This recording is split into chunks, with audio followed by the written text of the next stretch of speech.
الحمد لله والصلاة والسلام على نبينا محمد صلى الله عليه وسلم. أحبتي الكرام, un groupe de bédouins du nord de la péninsule arabique viennent visiter le prophète sallallahu alayhi wa sallam et ils lui disent: Oh Mohammed, sors de chez toi, nous avons quelque chose à te dire. Et vous connaissez le prophète sallallahu alayhi wa sallam, il ne peut pas refuser une requête, il ne peut pas refuser une demande.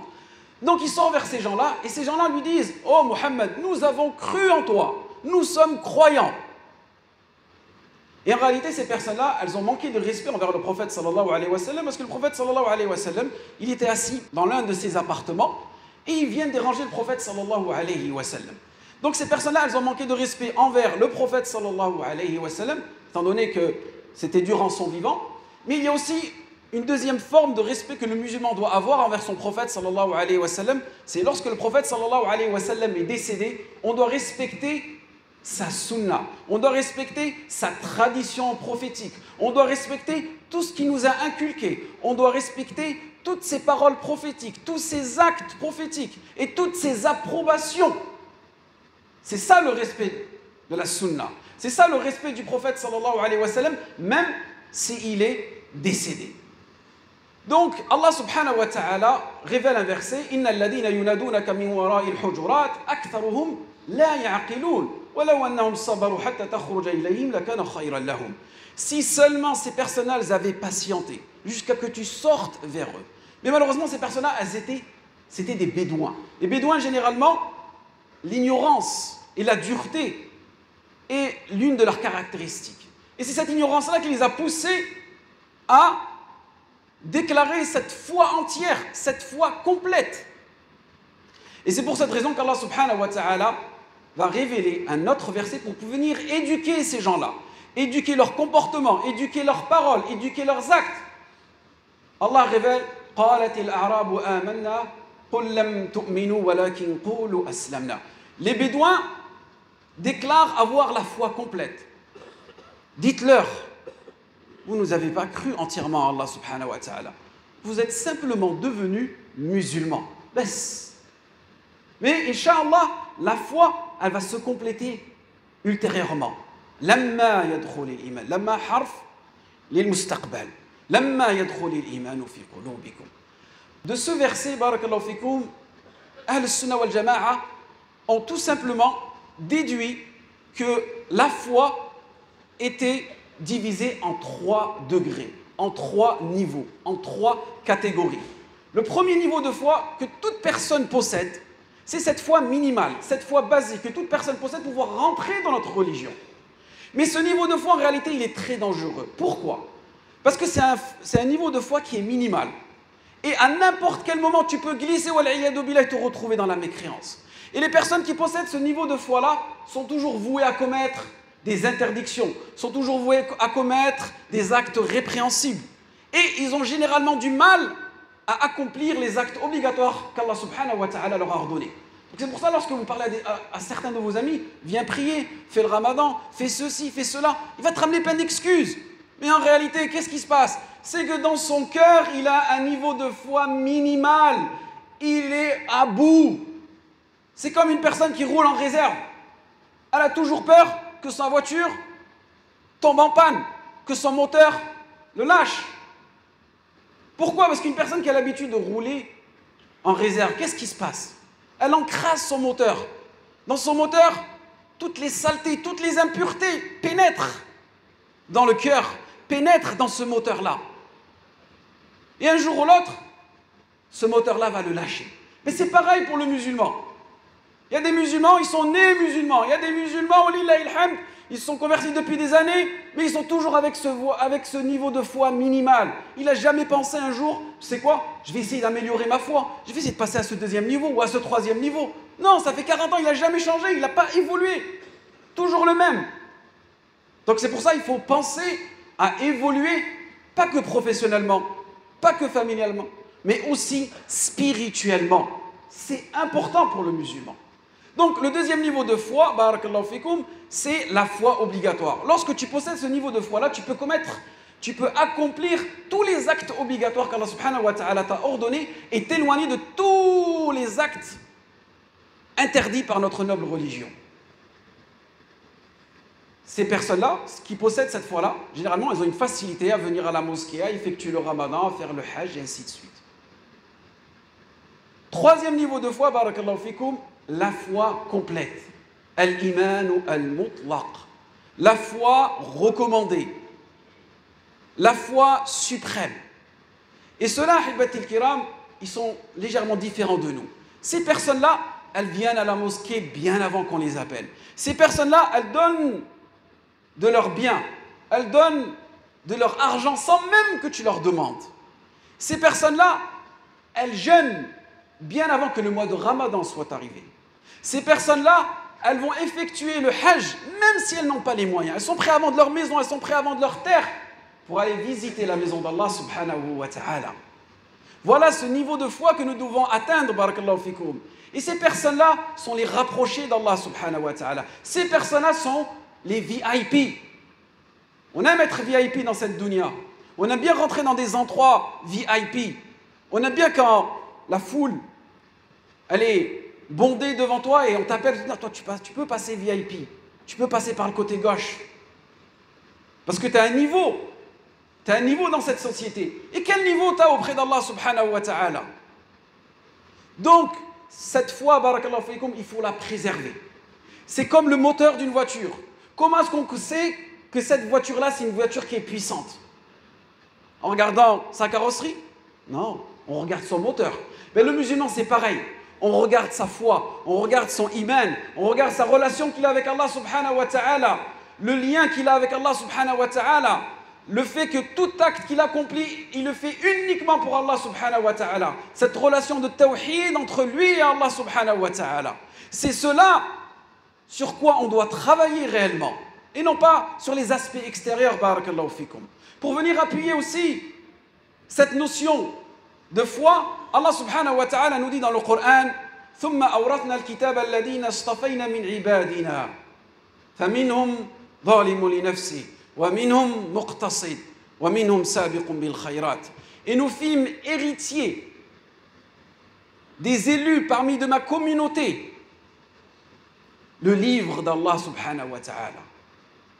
Et dans ce livre, Al-Qur'an, il nous enseigne al-iman. Comme disaient les sahaba, ta'allamna al-iman, thumma ta'allamna al-Qur'an, wa bil-Qur'an izdadna imanan. Nous avons appris dans un premier temps la foi, puis nous avons appris le Coran, et ensuite, par l'intermédiaire du Coran, nous avons augmenté notre foi. Aujourd'hui, on apprend le Coran, mais très peu de personnes vont vous enseigner la foi, vont vous enseigner les annulatifs de la foi, vont vous enseigner les conditions de la foi. Donc c'est pour cela que nous devons revenir vers cette méthodologie, la méthodologie de nos pieux prédécesseurs. Donc dans ce verset, Allah subhanahu wa ta'ala va nous dire que notre communauté elle va se diviser en combien de catégories? En 3 catégories. Première catégorie, parmi la communauté de Mohammed sallallahu alayhi wa sallam, des personnes qui sont injustes envers eux-mêmes. Deuxième catégorie de personnes, des personnes qui sont sur une voie médiane. Troisième catégorie de personnes, des personnes qui devancent les autres dans les bonnes actions. Maintenant, comment est-ce qu'on va comprendre ce verset-là? Tout simplement, ce n'est pas moi qui vais vous l'expliquer, c'est Abdullah ibn Abbas, l'érudit de cette communauté, le spécialiste dans le tafsir. Il nous dit que le jour du jugement dernier, cette communauté-là, vous tous là, vous êtes tous des amis entre vous, vous allez vous diviser en 3 catégories de personnes. Le jour du jugement dernier, vous allez être présentés devant Allah subhanahu wa ta'ala. Si vous faites partie de cette dunya, des personnes qui devançaient les autres dans les bonnes actions, ce sera de même le jour du jugement dernier. Et ces personnes-là, les VIP que je vous parlais tout à l'heure, les muqarraboun, les rapprochés d'Allah subhanahu wa ta'ala, ils rentreront au paradis sans être jugés. On demande à Allah subhanahu wa ta'ala, aujourd'hui, en cette journée mubaraka, qu'il fasse de nous ces personnes-là qui rentrent au paradis sans être jugées. Imaginez-vous juste dans cette dunya, lorsque quelqu'un vient vous juger, lorsque quelqu'un écrit des commentaires sur vous, ou lorsque vous recevez une lettre de la gendarmerie, ou une lettre du palais de justice, pendant 1 semaine, 2 semaines, tu ne dors pas, tu as mal au ventre, tu n'arrives pas à dormir la nuit, tu ne sais même pas ce que tu as fait. Que dire le jour du jugement lorsque tu vas te faire juger, ahibatil kiram? On n'aime pas se faire juger, on n'aime pas que les gens parlent sur nous dans cette dunya. Jawm al-qiyamah, tu te feras juger. Deuxième catégorie de personnes, muqtasidoun, ceux qui sont sur une voie médiane, ce sont des personnes que Allah subhanahu wa ta'ala fera rentrer au paradis, non pas par les bonnes actions qu'ils ont accomplies dans cette dunya, mais par la miséricorde d'Allah subhanahu wa ta'ala, bi rahmatillah. Ils rentreront au paradis par la miséricorde d'Allah subhanahu wa ta'ala. Très bien, donc toutes ces actions qu'on fait dans cette dunya, que nous avons accomplies, à quoi elles servent? Ce sont une cause pour atteindre cette miséricorde-là. Et ces actions-là, on les gardera avec nous, bi'idhnillah, lorsque nous rentrerons au paradis, pour pouvoir aussi évoluer, pour pouvoir monter dans les différents niveaux et degrés du paradis. C'est l'une des raisons pour laquelle nous gardons ces actions-là. C'est amal ou saliha. Ensuite, la troisième catégorie de personnes, ceux qui sont injustes envers eux-mêmes, barakallahu fikoum, les personnes qui commettent des injustices, qui commettent des péchés, qui commettent des grands péchés, wal'iyadu billah, ces personnes-là, elles ont aussi commis des bonnes actions. Donc, il y a tout simplement une balance entre ces deux types d'actions. Ils auront des actions qui leur permettront de ne pas rentrer en enfer, walillahi alhamd. Mais ces mêmes actions-là, elles ne leur permettront pas de rentrer au paradis. Donc ils seront en attente. Ils vont attendre. Et vous savez, le fait d'attendre de cette dunya, juste lorsque tu as envoyé une requête, ou tu as fait une demande, et t'attends, 1 jour, 2 jours, 3 semaines, 1 semaine, 1 mois, 1 an, et tu rappelles à personne, et tu n'arrives pas à évoluer dans ta vie, tu n'arrives pas à avancer, juste parce que tu attends, tu n'arrives pas à attendre dans cette dunya. Que dire le jour du jugement, lorsque tu vas voir tes meilleurs amis, certains d'entre eux rentrer au paradis, et d'autres rentrer en enfer, et toi tu attends, et tu ne sais même pas, est-ce que tu rentres au paradis ou est-ce que tu rentres en enfer? Et Allah subhanahu wa ta'ala, ce type de personnes-là, on les appelle Al-A'raf, les gens de Al-A'raf. Ces personnes-là, Allah subhanahu wa ta'ala va faire surgir une muraille. Et lorsqu'ils seront sur cette muraille-là, ils pourront faire la distinction entre les gens du paradis et les gens de l'enfer. Comment est-ce qu'ils vont reconnaître les gens du paradis? Par la blancheur de leur visage. Comment est-ce qu'ils vont reconnaître les gens de l'enfer? Par la noirceur de leur visage. Cette blancheur, comment est-ce qu'ils l'ont acquis? Par les bonnes actions. La noirceur, comment est-ce qu'ils l'ont acquis? Par les mauvaises actions. Et ils vont regarder les gens du paradis.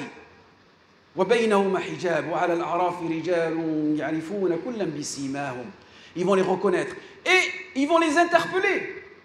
Quand ils vont voir leurs amis dans le paradis, ils vont les interpeller. Salamun alaykum, salut à vous. Pourquoi? Parce que dans leur fond, dans le fond de leur cœur, ils aimeraient les rejoindre. C'est comme, tu sais, quand tu vas dans certains endroits et tu as vu que ton sahab il est rentré, et tu le vois, dis-lui, s'il me connaît, moi aussi je veux rentrer. Moi aussi je suis comme lui, je veux être comme lui. Mais soudain, lorsqu'ils vont regarder vers le côté droit, وَإِذْ صُرِفَتْ أَبْصَارُهُمْ تِلْقَاءَ أَصْحَابِ النَّارِ قَالُوا رَبَّنَا لَا تَجْعَلْنَا مَعَ الْقَوْمِ الظَّالِمِينَ. Oh Allah subhanahu wa ta'ala, nous ne voulons pas faire partie de ces gens-là, les gens de l'enfer. Mais pourtant, tu les suis dans cette dunya. Pourtant, tu les imites. Pourtant, tu les aimes. Pourtant, tu partages leur contenu. Pourtant, tu fais des likes quand tu es tout seul face à toi, face à toi-même dans ton téléphone. Pourtant, tu le fais, cela. Donc, et c'est pour cela qu'il faut se remettre en question, barakallahu fikum. Donc, ces personnes-là, hibatil kiram, comment est-ce qu'elles vont rentrer au paradis? Ni par la miséricorde, ni par leurs actions, tout simplement par l'intercession de notre noble messager Muhammad sallallahu alayhi wa sallam, car il va garder une invocation qui sera exaucée, non pas pour lui, non pas pour ses enfants, non pas ses épouses, non pas pour ses personnes proches de lui, mais pour sa communauté, pour nous, ahibatil kiram. Et là, on revient ce qu'on a dit au début, le fait d'honorer, de respecter la tradition prophétique de notre noble messager sallallahu alayhi wa sallam. C'est pour cela qu'il faut s'attacher aux paroles, aux actes, aux approbations que notre prophète sallallahu alayhi wa sallam nous a laissées en tant qu'héritage. Vous avez cet héritage-là. Mais énormément de personnes ne le savent même pas. Imagine-toi, tu as été hérité d'1 million d'euros sur ton compte et depuis des années, tu ne l'utilises pas, tu ne le sais même pas. Tu n'as même pas fait attention. Parce que ça ne t'intéresse même pas. Malheureusement, aujourd'hui, nous avons des musulmans comme ça. Qu'ils ont cet héritage, ils n'ont jamais lu ne serait-ce qu'un hadith, ils n'ont jamais ouvert ne serait-ce que Sahih Bukhari ou bien Sahih Muslim. Et ils vivent comme ça, avec cette foi minimale. Wallahi, j'ai peur pour moi-même et pour vous-même, ahibatil kiram. Aujourd'hui, on est heureux d'entendre énormément de personnes qui rentrent dans notre noble religion. Des milliers, des dizaines de milliers de personnes qui rentrent dans notre religion. Savez-vous aussi que énormément de personnes quittent notre religion? Savez-vous que il y a 2 ans, 5000 personnes ont embrassé le christianisme. 10% de ces 5 milliers de personnes étaient issues de familles musulmanes. Pourquoi? Car tout simplement, nous avons délaissé cet héritage, l'héritage que notre noble messager sallallahu alayhi wa sallam nous a laissé. Et les personnes qui pensent que le fait d'œuvrer dans cette dunya que de façon matériellement, c'est ça qui va les épanouir dans leur vie, ils se trompent totalement. Qu'est-ce que vous allez prendre avec vous de cette dunya? Qu'est-ce que vous allez prendre avec vous? Rien du tout. Lorsque tu vas te retrouver dans ta tombe, imaginez-vous dans 100 ans, nous tous là, dans 100 ans, où est-ce qu'on va être? Sous terre. Avec qui? Seul. Tout ce qui restera sur cette dunya ici. Ils ne sauront même pas que tu es passé dans cette dunya. Même peut-être tes petits-enfants ne te feront même pas des invocations. Qui te dit que tes petits-enfants seront encore musulmans? Pourquoi? Parce que tu avais cet héritage-là et tu ne l'as pas transmis. Peut-être tu l'as gardé pour toi, ou peut-être tu l'as tout simplement oublié, ou tout simplement tu ne l'as pas respecté, tu ne l'as pas honoré. Donc, les personnes qui sont autour de toi ne savaient même pas que tu avais cet héritage-là.